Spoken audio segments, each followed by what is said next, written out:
আসন্ন বিধানসভা নির্বাচনকে পাখির চোখ করে নির্বাচনী প্রচারে শুভেন্দু অধিকারী। এদিন বিধানসভা উপনির্বাচনে মেদিনীপুর বিধানসভায় বিজেপির মনোনীত প্রার্থী শ্রী শুভজিৎ রায়ের সমর্থনে মেদিনীপুর শহরে বিভিন্ন ওয়ার্ডে নির্বাচনী প্রচারে জনসংযোগ করেন তিনি। বিজেপি মনোনীত প্রার্থীকে বিপুল ভোটে জয়ী করার আহ্বান জানালেন বিরোধী দলনেতা শুভেন্দু অধিকারী। নির্বাচনী প্রচার শেষে এক সাংবাদিক সম্মেলনের মুখোমুখি হন তিনি। সেই সাংবাদিক সম্মেলনে বর্তমান শাসক দল তৃণমূলকে এক হাত নিলেন। তিনি বলেন, আরজিকর কাণ্ডকে ধামাচাপা দেওয়ার বারবার চেষ্টা করছে শাসক দল তৃণমূল কংগ্রেস। আরজিকর ঘটনার পরেও পশ্চিমবাংলার একাধিক জায়গায় ধর্ষণ ও খুনের ঘটনাকে নিয়ে তীব্র তুলোধনা করে রাজ্যের মুখ্যমন্ত্রী মমতা বন্দ্যোপাধ্যায়কে।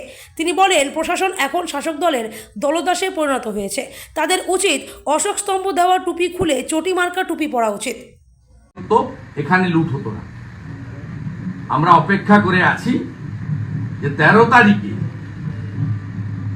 এই তৃণমূলের ছিন্নমূলের লোকেরা পুলিশ নির্ভর পার্টি কি করেন সেটা দেখা যাবে।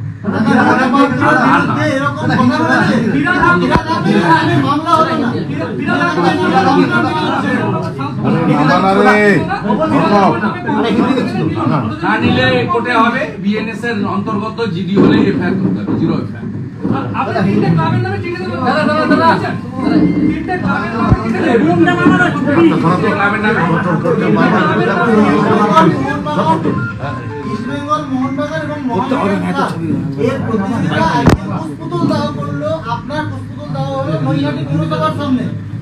ওটাতে কোনো সমর্থকরা করেনি, তৃণমূলের চামচা বেলছে। তৃণমূলের চোরগুলো করেছে যারা নৈহাটি পৌরসভাতে চুরি করে ডাকাতি করে আপনার চাকরি দিয়েছে নিজেদের আত্মীয় স্বজনকে, তারা করেছে। ওরা ক্লাব সমর্থক নয়। আর আমি ক্লাবের ম্যানেজমেন্ট যারা আছেন, আমি শুধু বলিনি, সুব্রত ভট্টাচার্যের মতো শ্রদ্ধাভাজন ক্রিকেটার ফুটবলার বলেছে। সুব্রত দা যা বলেছেন সেটাই তো বাংলার আপামর ফুটবল প্রেমীর কথা। আমি অলরেডি ভারতীয় ক্রীড়ামন্ত্রীকে মনসুখ মান্ডভিকে চিঠি দিয়েছি এবং ব্যবস্থা নিশ্চিতভাবে হবে, যেহেতু ইন্ডিয়ান ফুটবল অ্যাসোসিয়েশনের পশ্চিমবঙ্গে ইউনিট, তার যিনি কর্মকর্তা আছেন তিনি সরাসরি পার্টির পক্ষে বলেছেন এটা করতে পারেন না। বেঙ্গল যে ইউনিট আছে তারা affiliated by the Indian football association, এরা আনএথিক্যাল করেছে এবং আমার কমপ্লিটলি ইন্ডিভিজুয়াল। যারা তৃণমূলের প্রার্থীকে সমর্থন করেছেন, আমি সেই পার্টিকুলার ইন্ডিভিজুয়ালের এগেইনস্টে কমপ্লেন করেছি। আমি নিজেও মোহনবাগানের সমর্থক এবং আমি অন্য ক্লাবগুলোকেও রেসপেক্ট করি।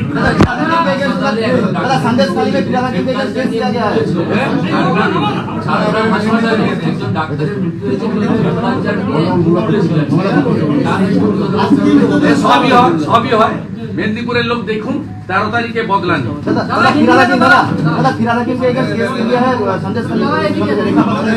देखिए, जिस तरीके से गलत शब्द का इस्तेमाल किया है स्टेट का मिनिस्टर और कलकत्ता के महानगर, ये अशोभनीय है, ये मानने का लायक नहीं है। और इतना दिल्ली वर्ड भी यूज, उसके खिलाफ कार्रवाई होना चाहिए। एक लेडी और शेड्यूल कास्ट लेडी डिसर्वेंट कम्युनिटी से आती है, वो जो हुआ है वो सार्वजनिक रूप से आई है। संदेशखाली से लेकर पूरा प्रदेश में बहुत एरिया में आज जीडी कंप्लेन लॉन्च हुआ। एफआईआर करने के लिए बीएनएस के अंदर जो सेक्शन है वो सेक्शन लगाना चाहिए। वो नहीं करेगा तो कोर्ट का दरवाजा खुला है। इतना हड़बड़ी का कोई बात नहीं है। National women commission, national schedule caste commission also take up this issue. वो पॉलिटिकल एफआईआर है, उसमें कुछ नहीं होने वाला है। मेरा खिलाफ भी ममता बनर्जी के सरकार 73 एफआईआर किया, रिजल्ट 0।